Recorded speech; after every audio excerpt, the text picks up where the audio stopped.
ഇനിയിപ്പോൾ മുട്ടകൾ വിരിയിക്കാൻ വെച്ചിട്ട് 5 ദിവസമായി. നമ്മളപ്പോൾ അതിൽ ജീവനുള്ളതൊക്കെ ഏതൊക്കെയാണെന്നൊന്ന് സോർട്ട് ചെയ്യാമെന്ന് വിചാരിച്ചിട്ട് ഒന്ന് ചെക്ക് ചെയ്യാൻ പോവുകയാണ്. അപ്പോൾ നമ്മൾ ഇതൊന്ന് ഓഫാക്കിയിട്ട് ഇതിൻ്റെ അടപ്പ് ഇങ്ങനെ ഒന്ന് തുറന്നെടുത്തിട്ടുണ്ട്. പിന്നെ നമ്മൾ രാത്രിയിലാണ് നോക്കിയിട്ടുള്ളത്. രാത്രിയിലാകുമ്പോൾ കുറച്ചുകൂടി നല്ല ക്ലിയർ ആയിട്ട് കാണാൻ പറ്റും. ലൈറ്റൊക്കെ ഓഫ് ചെയ്തിട്ട് ഇതിലൊരു സ്വിച്ച് കൊടുത്തിട്ടുണ്ട്. അത് ഓൺ ആക്കുമ്പോഴത്തേക്ക് ഇവിടെ ഇങ്ങനെ ഈ ലൈറ്റ് തെളിയുന്ന ഭാഗത്തിൽ ഇങ്ങനെ വെച്ച് കൊടുത്താൽ മതി.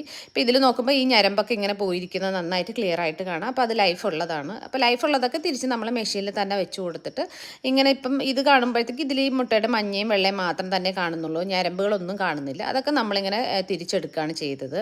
പിന്നെ നമുക്ക് അധികം കോഴികളില്ലാത്തത് കൊണ്ട് 10-20 ദിവസം എടുത്ത് ഈ മുട്ടകളൊക്കെ കളക്ട് ചെയ്തെടുക്കാൻ വേണ്ടി. ചിലപ്പം നമ്മൾ ആദ്യം എടുത്ത മുട്ടകൾക്കും ചിലപ്പോൾ പഴക്കം കൊണ്ടും ഇങ്ങനെ ലൈഫ് ഇല്ലാണ്ട് വരുമായിരിക്കും. അപ്പോൾ നമ്മൾ ലൈഫ് ഇല്ലാത്തതെല്ലാം തിരിച്ചിങ്ങോട്ട് എടുത്തിട്ടുണ്ട്. ഇൻക്യുബേറ്ററിൻ്റെ അകത്ത് ഇങ്ങനെ വെള്ളം കുറയുന്നതനുസരിച്ച് നമ്മൾ കുറേശ്ശെ വെള്ളം ആഡ് ചെയ്ത് കൊടുക്കണം. ഇതല്ലെങ്കിൽ നമുക്ക് ഇതിന് പുറത്തായിട്ട് അഡീഷണൽ ബോട്ടിൽ വെക്കാനുള്ള ഓപ്ഷനും തന്നിട്ടുണ്ട്. എങ്ങനെ വേണമെങ്കിലും നമുക്ക് ചെയ്യാം. ഇപ്പോൾ സോർട്ട് ചെയ്തെടുക്കുമ്പോൾ ഏകദേശം പകുതിയോളം മുട്ടയിൽ ലൈഫ് ഇല്ലാണ്ടാണ് വന്നിരിക്കുന്നത്. ഇത് നമുക്ക് ഓരോന്നായിട്ട് പൊട്ടിച്ച് നോക്കിയിട്ട് ചീത്തയാവാത്ത വേണമെങ്കിൽ യൂസ് ചെയ്യാം.